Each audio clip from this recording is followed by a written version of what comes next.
Muscles में हमारी जो मांसपेशी होती हैं वहाँ पर हमें अगर जकड़न महसूस होती है, स्टिफनेस महसूस होती है या दर्द महसूस होता है, तो इससे ये पता चलता है कि आपकी जो मसल्स हैं उनकी जो ताकत है, जो उनकी पावर है कॉन्ट्रैक्ट और एक्सपेंड होने की, मतलब मसल्स जो होती हैं वो हमारी मूवमेंट करती हैं और कभी वो सिकुड़ती हैं, कभी वो फैलती हैं। तो ये जो कंडीशन होती है मसल्स की ताकत की वजह से होती है। अगर आपकी मांसपेशी में ताकत है तो वो जब आप अपनी मसल्स को जब कॉन्ट्रैक्ट करेंगे तो उसके बाद वो एक्सपेंड होंगी,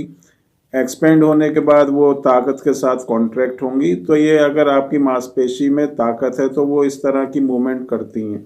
लेकिन मस्कुलर डिस्ट्रॉफी में जब हमारी मांसपेशी कमज़ोर हो जाती हैं तो ये कॉन्ट्रैक्शन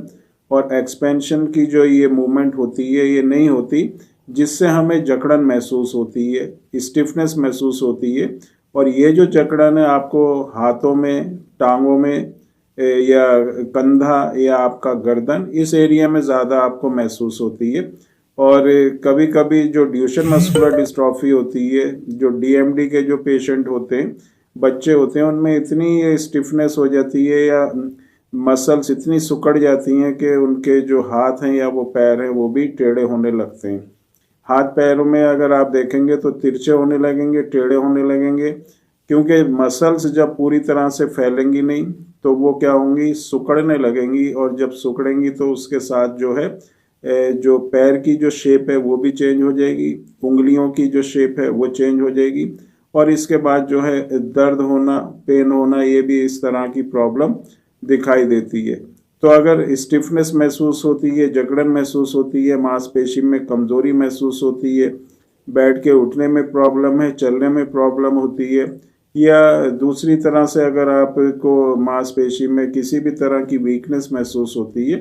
तो ये एक सिम्टम हो सकता है मस्कुलर डिस्ट्रॉफी का। अब इसके बाद जो जांच होती है उस जांच से जो है कंफर्म हो जाता है कि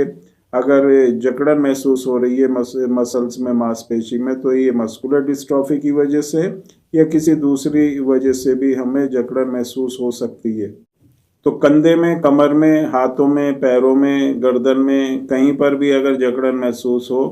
और ये अगर इस तरह की कंडीशन लंबे टाइम तक रहती है तो जांच कराना बहुत ही ज़रूरी है। और जो जांच कराई जाती है, जो सबसे ज़रूरी और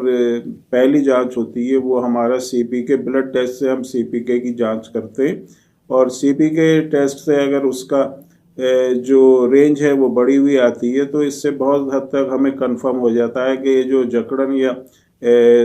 मांसपेशी की प्रॉब्लम है, वीकनेस है, कमज़ोरी है,